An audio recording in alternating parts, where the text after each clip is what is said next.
How do I find a new job? How can I make a career change? And the biggest question of all, can I really find a career that I love? Hey, my name is Jen Smith, and I believe career success doesn't have to be at the expense of living a radiantly happy and healthy lifestyle. As a former HR leader and recruiter turned career coach, I get what companies are looking for when hiring top talent. What that means for you is an unmatched combination of insider knowledge and the best kept secrets about making heart-based career changes and navigating the ups and downs of job searching in today's world of work. Whether you're a recent graduate navigating the job market for the first time or a seasoned professional ready for a career change, this show is for you. So grab your coffee or your kombucha, pull up a seat, and get ready to be challenged and inspired to move beyond your self-doubt and take the right next steps towards landing a career you love. Because you deserve a long, radiantly happy and healthy career. This is the Flourish Careers Podcast. Hello, and welcome back to the Flourish Careers Podcast. I'm Jen Smith, your host, and today we're diving into a topic that many of us can relate to at some point in our careers, which is reigniting your energy or your passion for your job or career path. It is common to feel like your role has become stagnant or unfulfilling, but the good news is that you don't necessarily have to make a drastic change like leaving your job or finding a new organization to really find that spark again. So in today's episode, we'll explore some practical steps you can take to redesign your role, reboot, celebrate your accomplishments, and ultimately leading you to a more satisfying and engaging career. Now, picture this. You might be able to relate. Imagine waking up each morning to the piercing sound of your alarm clock, signaling the start of another monotonous workday. As you drag yourself out of bed, the weight of your job settles on your shoulders like a heavy burden. The once promising career you embarked on now feels like a never-ending treadmill with each day blending into the next. You trudge through your morning routine. Your mind is already occupied by the looming deadlines and the tedious tasks and the uninspired meetings that await you. If you're commuting, your commute to the office is a blur of traffic jams and crowded public transportation, and it's just adding to this growing sense of frustration. And then once you're at work, you find yourself surrounded by disengaged colleagues and a stagnant work environment. The enthusiasm you once had for your job has completely dwindled and has been replaced for this yearning for something more meaningful. You're craving more excitement and energy in your days. As the hours drag on, you count down the minutes until it's time to leave, and you can't help but daydream about a different career path or something that's more aligned and brings back the joy into your day-to-day. But the fear of change and uncertainty and the unknown is holding you back, and it's trapping you in this cycle of dissatisfaction. Stuck in your job, you feel like you're just kind of surviving, like getting through the day on autopilot, going through the motions without truly living. Each day, that spark of inspiration grows dimmer and your potential remains untapped. You're feeling empty. It's this feeling of maybe being confined or disconnected, and just you're ready to ignite that energy again. I get it, my friends. Even as I'm sharing these ideas, I can feel it deep in my body. I remember that alarm clock going off at 5:08, and the first word out of my mouth was a curse word. I remember getting into an office. I used to call it my mole hole. It was down this dark hallway with these really awful colors on the wall, and it just felt so uninspiring and stagnant. And I totally get it, and I've been there, and so have many of our beloved community members. But the good news is that there are some things that you can do to reignite the spark without jumping into a career change process or a job search. So that's what we're going to talk about today. The number one thing that I would suggest if you are feeling this at a visceral level is to redesign your role or learn something new. So don't assume that you have to leave your job or your organization to create a more fulfilling work experience. There are often opportunities right under your nose that you might not have explored yet. One approach is maybe volunteering to take on a new project or a task that exposes you to different aspects of your organization.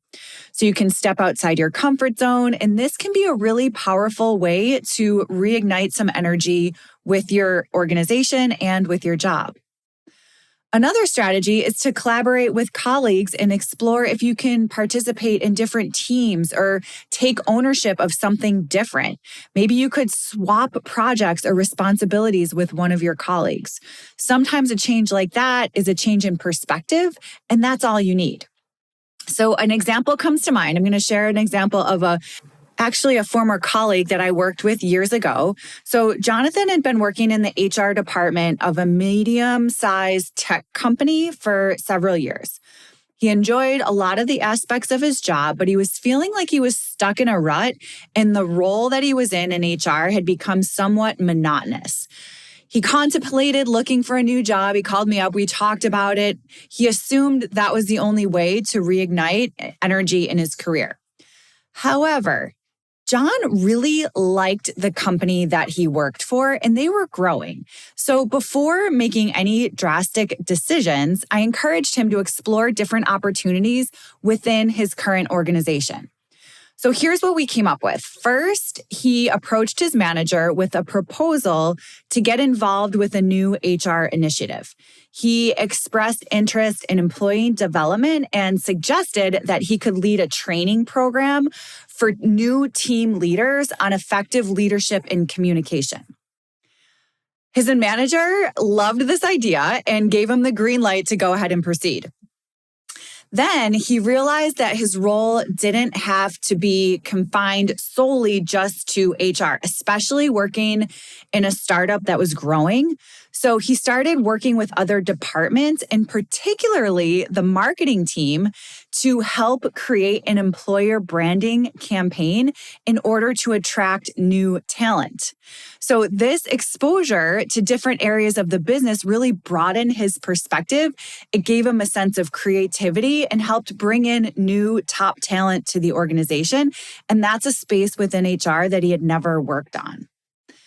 Another thing he wanted to do was take ownership of projects that aligned his goals and his talents. So he asked about revamping the company's onboarding process to make it more engaging and informative. So their onboarding process was pretty much non-existent, and he raised his hand and wanted to take ownership of revamping that process from start to finish. His proposal was accepted, and he led the project, implemented new strategies that significantly improved the onboarding experience. So as John became more involved in these new opportunities and projects, he noticed a remarkable shift in his energy and fulfillment. His role had evolved into something he was genuinely excited about. He found himself excited to come to work each day, knowing that he was making a meaningful contribution, not only to the HR department, but to the entire organization. So this experience illustrates how you can redesign your role within your current organization to discover greater fulfillment in your job. And so by taking the initiative and seeking out new challenges and expressing your career goals and ideas and talents, you can really revitalize your career and find a renewed sense of passion and purpose right where you are.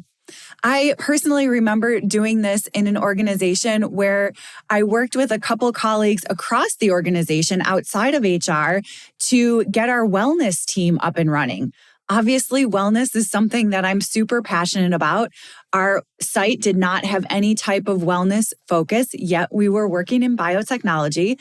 And so we got together and ignited this incredible wellness initiative where we brought experts in and we did on-site yoga and we had different taste tests with fresh ingredients. And we even raised a whole bunch of money to put a walking path around the facility.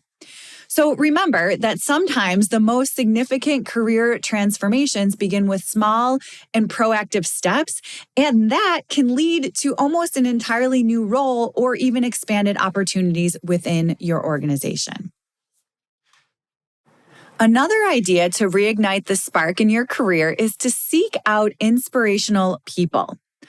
Our work relationships profoundly affect how we feel about our jobs. Energy is contagious, so it's beneficial to surround yourself with energetic individuals, whether in the office or in professional networking groups and activities. So you could attend professional events and connect with peers who share the same type of passion and enthusiasm for their careers. Sharing your goals with others can rejuvenate your sense of purpose and expose you to different facets or new ideas of your job that you haven't thought about. On the other hand, maybe you could inspire others. So if you've been at your job for a while, you've probably gained some specialized knowledge or skills. So you could consider sharing those skills with a teammate. Engaging in these types of conversations can give you a more positive perception of your current work. You could also become a mentor to a new employee or maybe an intern. Leveraging your experience to help others at work usually requires little cost and no effort, but it can really help someone else as they're getting started.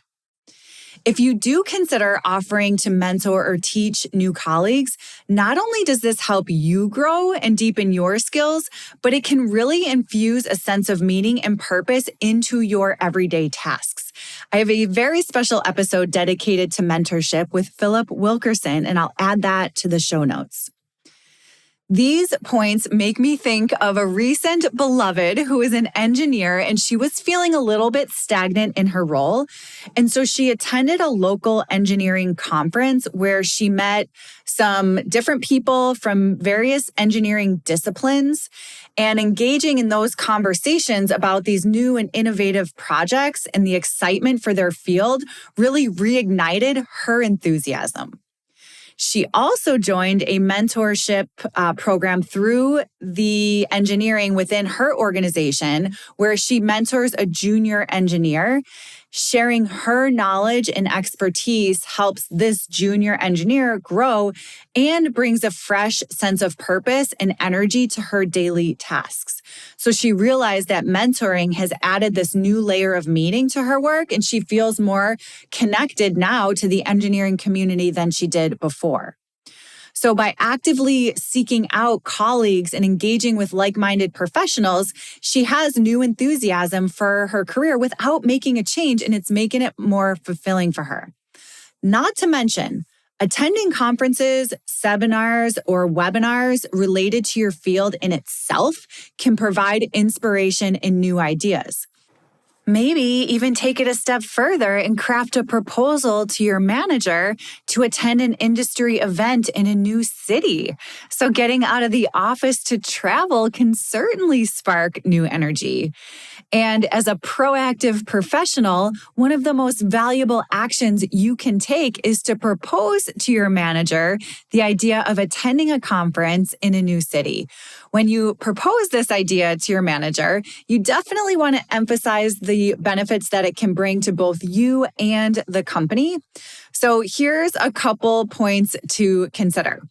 First, explain that attending the conference allows you to stay up to date with industry trends, especially technological advancements and best practices, and that these insights can significantly enhance your skill set and contribute to your overall professional development. Sharing of knowledge. So emphasize that conferences are not just about receiving, but also sharing your expertise, setting yourself to be a leader in the industry. Presenting your own research or insights at a conference can boost your credibility and establish you as a thought leader in your field and for your company.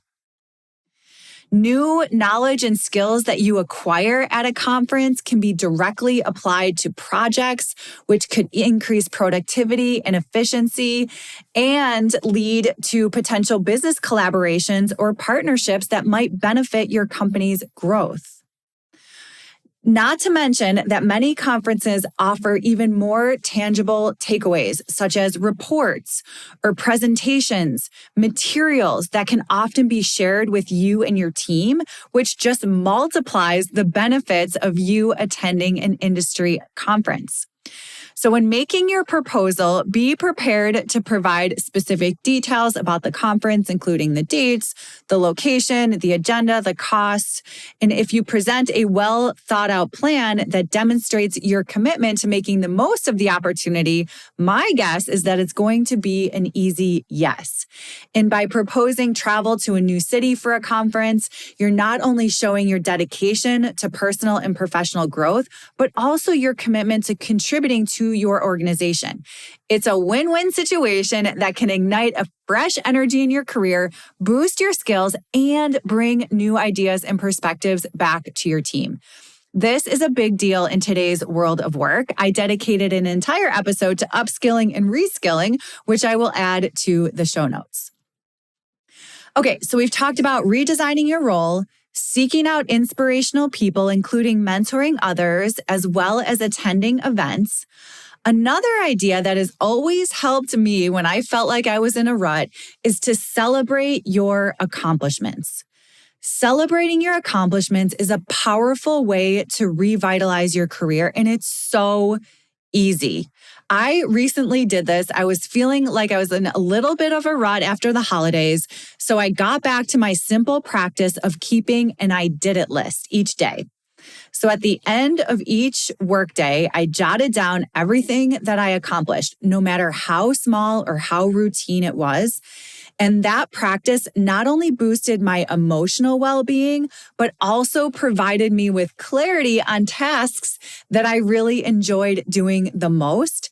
And so after about a week and a half or so of doing this, I reviewed my list and noticed that I felt really fulfilled with helping others on interview prep. It's just one of those things that I really enjoy helping with. And I know it's something that so many people struggle with. So this reflection prompted me to seek out more opportunities to help others with interviewing. So if you need help, let me know. And by celebrating daily accomplishments and focusing on what brings you joy, I rekindled enthusiasm for my work, and it helped me take more intentional steps to the experiences that I felt the most fulfilling about. Okay, so if you've explored all these ideas and nothing is sticking, I want to mention that it might be time for you to take a break. Sometimes stepping away for even just a short period of time can provide a fresh perspective and renewed energy. I recently saw a post online that talked about making the most of your PTO or your paid time off. So they had a calendar, and you can do this yourself. Go through the calendar and schedule your time off around company holidays. So company holidays like Martin Luther King Day or President's Day or Memorial Day, adding a day or two around each of these holidays can really give you a nice little break without taking too much of your time off. And it gives you something to look forward to. Sometimes you might even need a more extended break. So I've seen a bunch of companies offering sabbaticals now within their benefits. But even if your company doesn't offer it, you can bring up the idea with your manager. I did this and it worked. And I've shared my experience in a previous podcast, which I'll add to the show notes.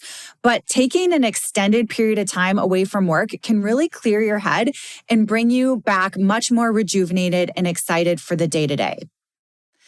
Lastly, I can't help but mention, as a career change coach, if you've explored these strategies and you still find yourself stuck in a job that brings you no joy, it might be time to consider a more significant change. But don't worry, you are not alone in this journey. I am here to help you every step of the way. And to help you get started, I have a free career change checklist, and we'll add that to the show notes. It'll guide you through the essential steps to make a successful transition and find a job that genuinely resonates with your aspirations. And remember, change is possible, and your happiness and fulfillment are worth pursuing. So as we wrap up today's episode, I want to leave you with this. Your career doesn't have to be a fixed, unchanged entity, especially when you're feeling like you're in a rut. Falling back in love with your career is an introspective experience. Understanding yourself is the initial step towards leading more fulfillment.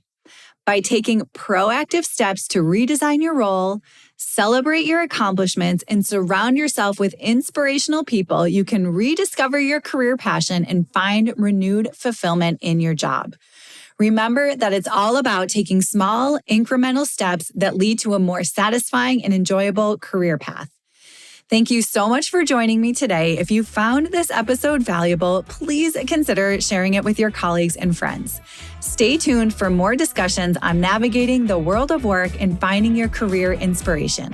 I'll talk to you next time.